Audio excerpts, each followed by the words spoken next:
अमरनाथ बोस महात्मा गांधी जी के आंसू पोंछ रहे थे। बापू की आंखों से लगातार आंसू गिर रहे थे। गांधी ने कहा, आज तुम्हारे चाचा होते तो देश का बंटवारा नहीं होने देते। ये सब मिलकर इस देश को बांटना चाहते हैं।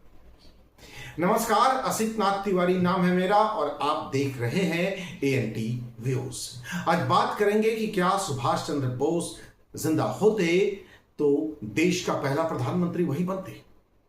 क्या महात्मा गांधी सुभाष चंद्र बोस को पसंद करते थे? कांग्रेस का अध्यक्ष बनने का विवाद क्या था? सुभाष चंद्र बोस की मौत का रहस्य क्या है? सुभाष चंद्र बोस जब इंग्लैंड से अपनी पढ़ाई पूरी कर भारत लौटे तो वो पूरे 25 वर्ष के हो गए थे। परिवार इतना अमीर था कि उन्हें नौकरी करने की जरूरत नहीं पड़ी। तब नौकरी करना उनके परिवार में बुरी बात मानी जाती थी। परिवार वालों ने उन्हें नौकरी करने से रोक दिया। आजादी की लड़ाई चरम पर थी। कलकत्ता तो क्रांतिकारियों का गढ़ ही था। वहां सुभाष चंद्र बोस महान क्रांतिकारी चित्तरंजन दास के कहने पर कांग्रेस पार्टी में शामिल हुए और आजादी के आंदोलन में सक्रिय भूमिका निभाने लगे। कुछ ही सालों में वो पंडित नेहरू, महात्मा गांधी, सरदार पटेल जैसे बड़े नेताओं के करीब आ गए। उन्हें जेल भी जाना पड़ा। 1927 में पंडित नेहरू और सुभाष चंद्र बोस दोनों एक साथ एक साल जेल की यात्रा पूरी कर चुके थे। आप अंदाजा लगाइए, पूरी कर चुके थे। नेताजी ने कांग्रेस को सशस्त्र आंदोलन की तरफ मोड़ने की कोशिशें तेज कर दी। गांधी जी ये भांप चुके थे कि नेताजी सशस्त्र आंदोलन की तरफ कांग्रेस को ले जाना चाहते हैं और गांधी जी उन्हें समझाने में विफल रहे कि कुछ असलहों के साथ विशाल अंग्रेजी सेना से लड़ना उचित नहीं होगा। गांधी जी उन्हें बार बार यह समझाते थे कि आप कुछ लोगों की फौज बना सकते हैं, लेकिन अंग्रेजों की विशाल सेना से हथियारों के साथ भिड़ जाना देश के नौजवानों की जान को खतरे में डालने के बराबर होगा। अंग्रेजी हुकूमत बहुत बड़ी है, उनके पास बहुत बड़ी सेना है।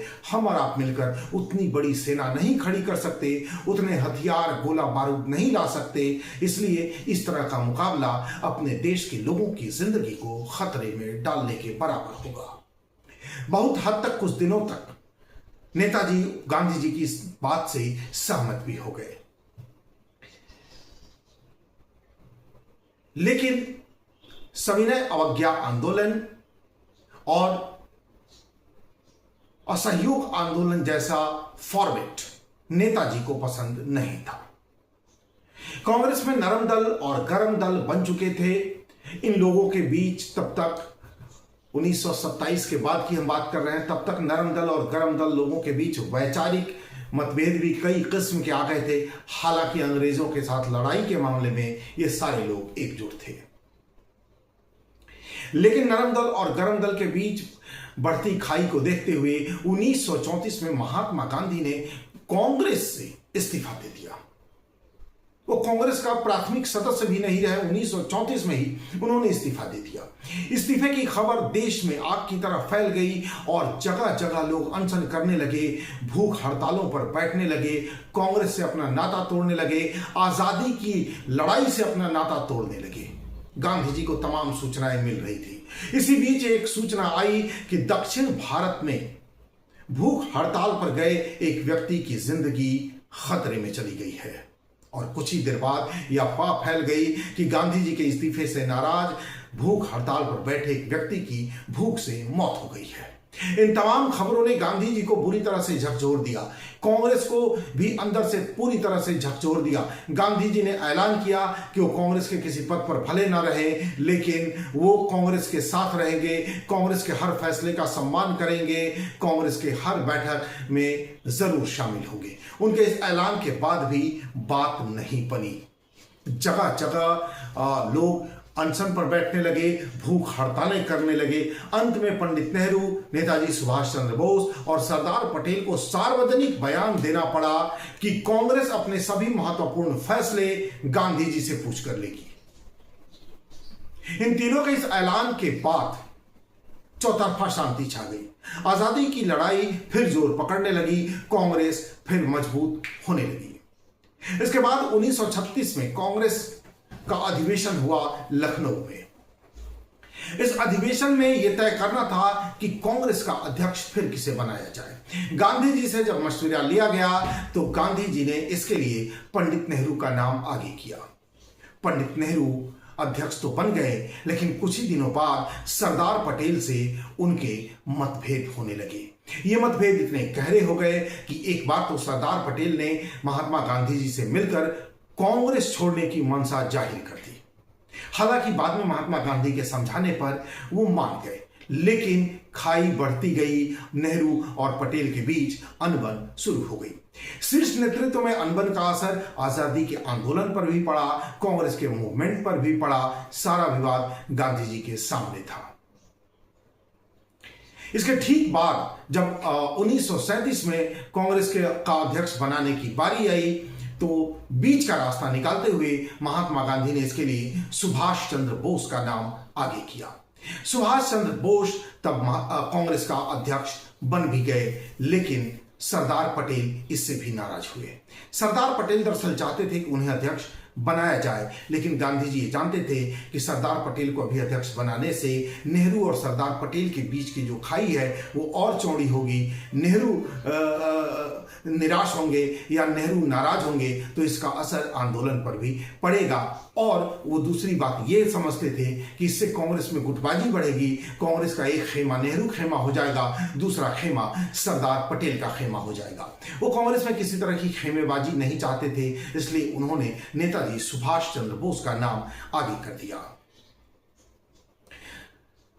23 जनवरी 1938 को विदेश से लौटने के बाद नेताजी ने कांग्रेस के सभी बड़े नेताओं से मुलाकात की।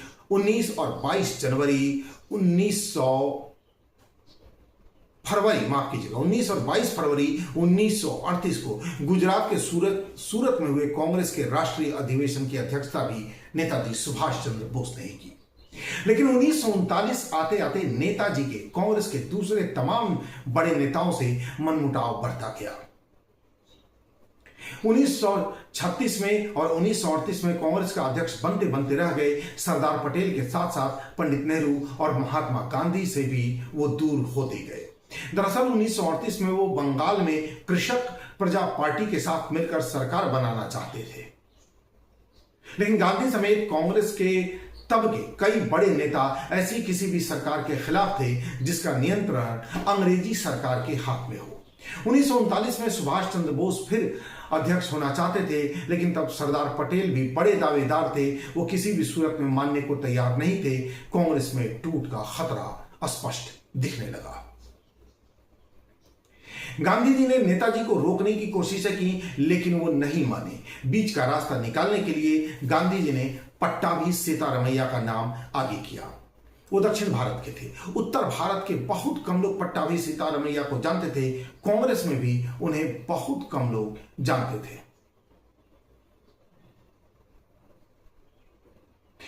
चुनाव में नेताजी सुभाष चंद्र बोस को 1580 और पट्टाभी सीतारमैया को 1377 वोट मिले। गांधी जी के उम्मीदवार 203 वोट से कांग्रेस अध्यक्ष पद का चुनाव हार गए। 10 मार्च 1939 को त्रिपुरी के अधिवेशन को संबोधित करते हुए नेताजी ने कहा कि वो कांग्रेस के चुने हुए अध्यक्ष हैं और वो सारे फैसले गांधी जी से पूछकर नहीं लेंगे। उन्होंने कहा गांधी जी का सम्मान है, लेकिन निर्णय का अधिकार सिर्फ कांग्रेस के अध्यक्ष को है। उनके इस कथन के बाद वहां शोर शराबा होने लगा। शोर शराबा शांत हुआ तो उन्होंने फिर कहा कि आज मैं अध्यक्ष हूं, मैं गांधी जी की क्यों सुनूं। इसके बाद वहां हंगामा जैसा हो गया। नेताजी को बीच में ही अपना भाषण छोड़ना पड़ा। बाद में उनका जो बाकी भाषण था उनके भाई को पढ़ना पड़ा था। नेताजी को बीच में अपना भाषण छोड़ना पड़ा। त्रिपुरी सम्मेलन में पैदा हुई कड़वाहट को खत्म करने के लिए उसी साल अप्रैल महीने में कलकत्ता में एक बैठक बुलाई गई, लेकिन इस बैठक की सूचना महात्मा गांधी को नहीं दी गई।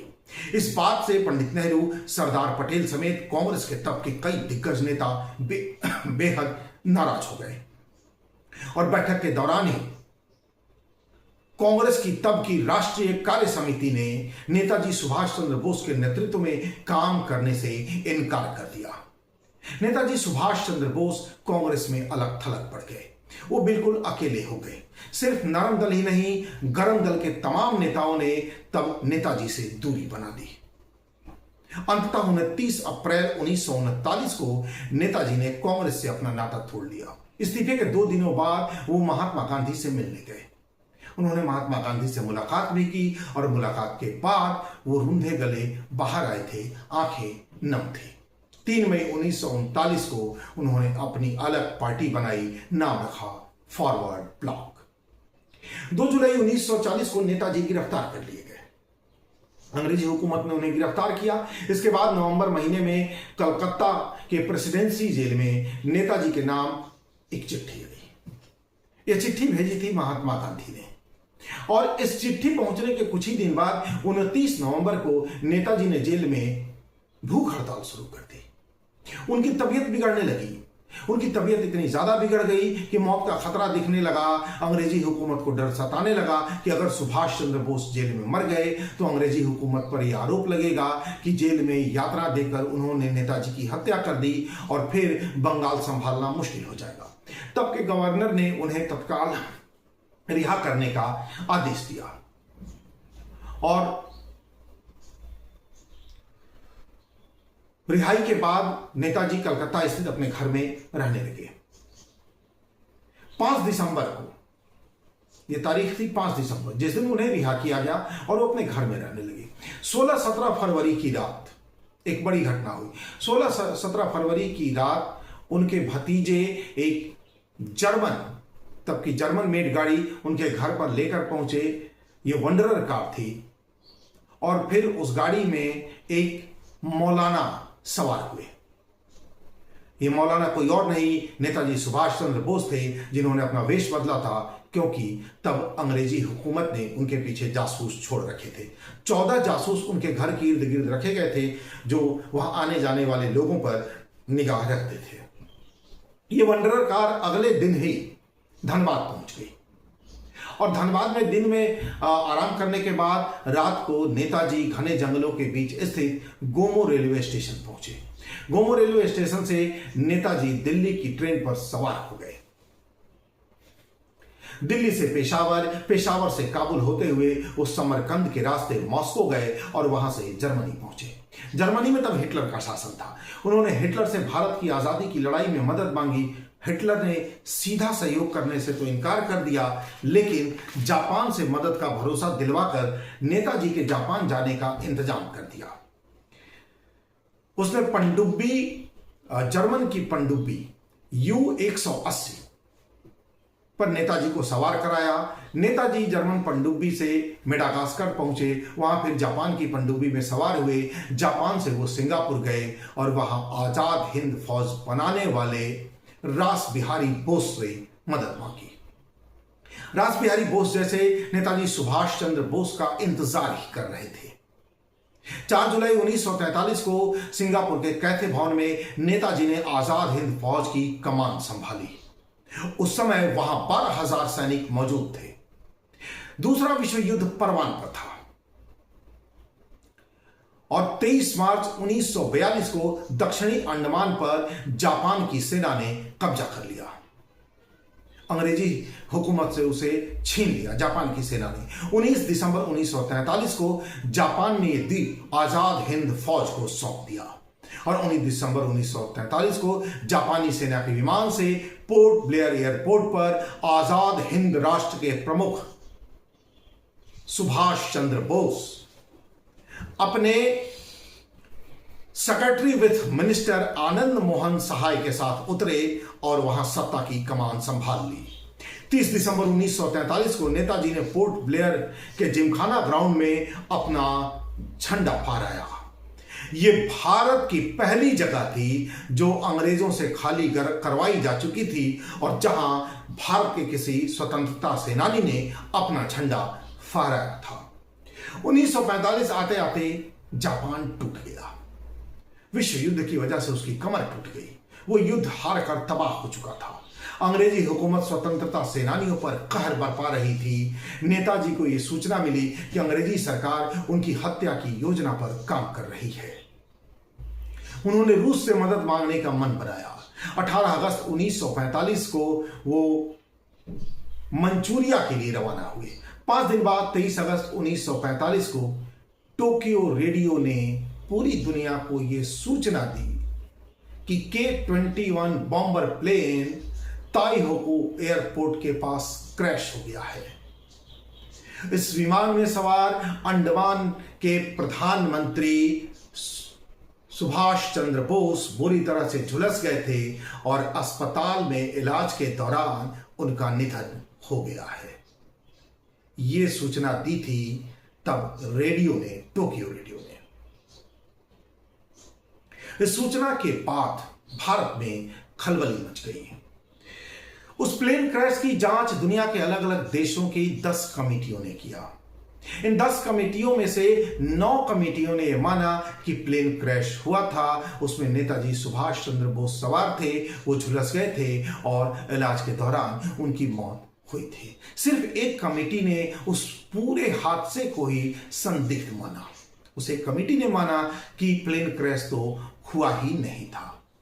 15 अगस्त 1947 को देश के आजाद होने के कुछ दिनों पहले नेताजी के भतीजे अमरनाथ बोस गांधी जी से मिलने पहुंचे थे। तब गांधी जी ने उनसे कहा था, मैं सुभाष जी को मिस कर रहा हूं, ये लोग देश बांटना चाहते हैं। आज सुभाष जी होते तो ये देश नहीं बढ़ता। गांधी जी रो रहे थे, अमरनाथ बोस उनके आंसू पोंछ रहे थे। आज कहानी में इतना ही। नमस्कार।